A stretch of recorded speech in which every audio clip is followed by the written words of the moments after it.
Good morning everyone! Busakila is back again with another video. Right now, nasa Commonwealth tayo. We'll just take a right turn over here.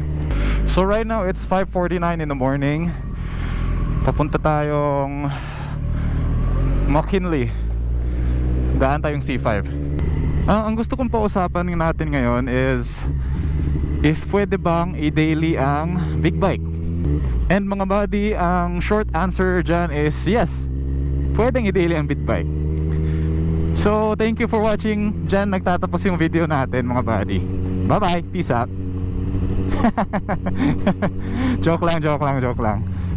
Ayun, traffic na nga. Daily big bike pa more sa traffic. Mag-u-turn tayo dun sa unahan mamaya. Dito tayo dadaan eh. So yes, hindi yun joke yung answer ko kanina mga buddy.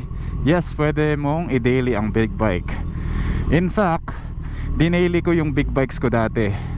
Yung C1000 ko and oops, anong ginagawa nito? And yung exciting and yung Bergman 650 ko. Daily ko yun lahat. But of course, it's not without its pros and cons. Meron naman talagang pros and cons sa lahat mga buddy. So start natin sa mga pros. Number 1 pro of dailying a big bike, astig. Napaka-cool pag naka big bike ka, di ba? Actually, yan yung reason kung bakit ako nahilig with big bikes in the first place.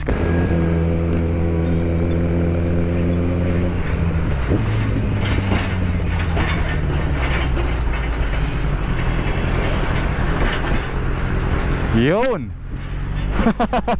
Lakas ng loob dun ah. Nagdahan-dahan na nga ako pero siya tumuloy pa rin. Delikado kasi yan eh. Isang mali mo dyan, makikita mo na si Lord. So back to the topic, yeah.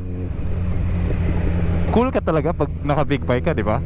Kasi like this one, oh, tingnan mo naman yung mga kasabayan natin.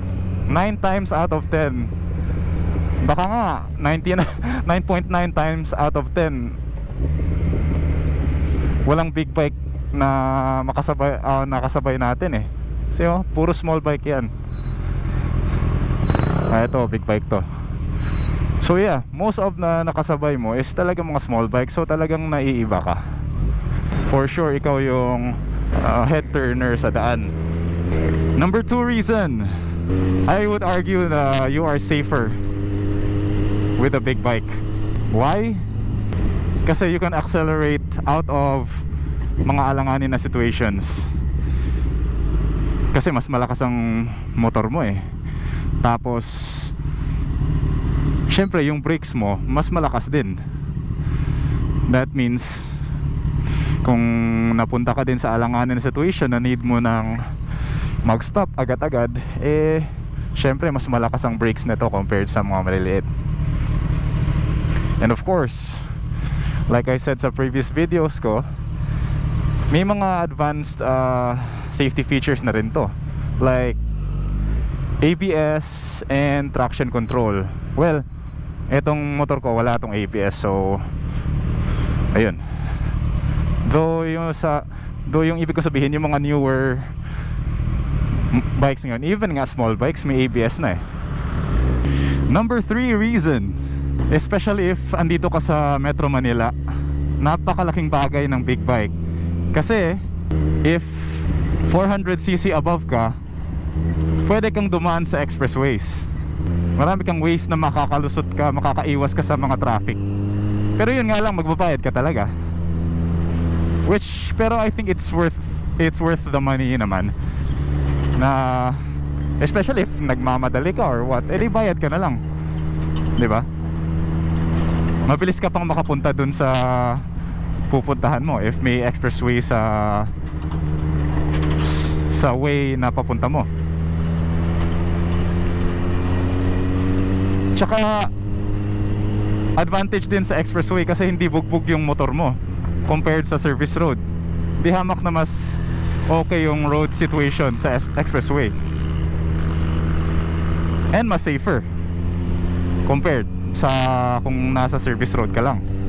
And number 4 reason na naisip ko is if naka big bike ka, mas malaki ang chance mo na hindi maharang sa checkpoint ng mga police. Yes, I know it's unfair, pero totoo po yun. More chance na hindi ka paparahin ng mga police. Actually, magsasaludo pa nga yung mga yan sa'yo eh. Kung paparahin ka ng mga yan, 9 times out of 10 makikipag-chikahan pa yan sa'yo eh, about sa motor mo eh. Well, ganun naman talaga dito sa Pilipinas. It is what it is.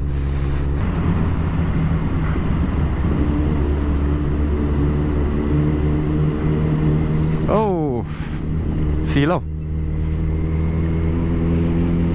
Actually, nakabili na akong ND filters eh. Tinatamad pa lang akong mag-experiment kung paano ko siya i-apply sa... Kasi mag-iiba na naman ako ng settings niyan eh. Anyway, going back to our topic. So yeah, I think those are the main pros man siguro. So punta na tayo sa cons. Ano bang cons of dailying a big bike? Of course, number 1, ang pinaka-obvious, yung price ng motor. Not everyone can afford to daily a big bike, di ba? Kasi if tama-tama lang yung pera mo, bakit mo ibibili ng big bike para lang ipang daily mo? Tsaka not to mention, napakalakas sa gas. And yung maintenance niyan, mahal din. Well, yung number 2 naman, traffic, mga buddy, dito sa Pilipinas. Though hindi naman ako nahihirapan sa traffic dito. Ang ibig ko sabihin, mainit sa traffic ang big bike. Filter tayo dito.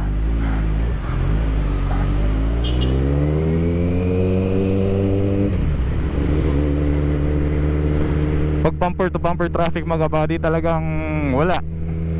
Mainit talaga. Minsan nga nagtitripping ako eh sa stoplight. Dumidikit ako sa mga kapwa riders natin. Sinasadya ko na malapit yung fan sa leg nila. Wala eh. Sobrang naiinitan sila. Grabe yung kalsada oh. Sa bus lane, sa truck lane, nag-wave na. Ayun, I think that's it. Yung cons ng big bikes, yung mahal siya and mahal maintenance, and then yung init sa daan. Well, for other people, para sa kanila, nahihirapan silang sumingit. Pero ako, nakakasingit naman ako. So, kasi tingnan mo, ito ZX-14 to, nakakasingit naman ako with no problem. Nasusundan ko yung Honda Beat, tingnan nyo. Sanayan lang eh. It's not like super laki ng... It's not like hindi ako nakakasingit eh. Syempre pag 0-0 na talaga clearance, ayan, mahirap na talagang sumingit. Pero yung normal lang, pwede akong sumubay sa mga maliliit. Like this oh, no issue naman.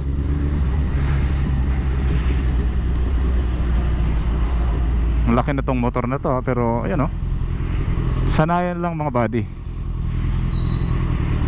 I guess yeah, yung tatlo lang naman. So ang conclusion ko dyan, if afford mo, tas hilig mo talaga ang motor, then why not? I-daily mo yung big bike. Pero syempre marami kasing klase of big bike eh. Para sa akin, maxi scoot talaga. If meron mang big bike na napaka number 1 ay daily, yun ay yung maxi scoot. Kagaya ng T-Max, Exciting 400, Kimco 550, mga ganun. Kasi sa traffic, wala na, no need ka na mag-clutch. If talagang bumper to bumper traffic, wala, sumasakit talaga yung kamay mo pag de-clutch yung motor mo. Kasi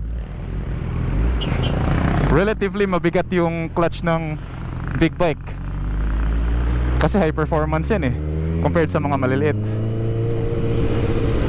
Dito tayo. So mga buddy, I think that finishes our topic for today. I hope you enjoyed the video, and please like, subscribe, and comment to support our channel. And also don't forget pala na meron pala tayong Facebook and TikTok page. So same pa rin naman yung name natin, Busakila. So again guys, thank you for your support and see you in the next video. Peace out mga buddy.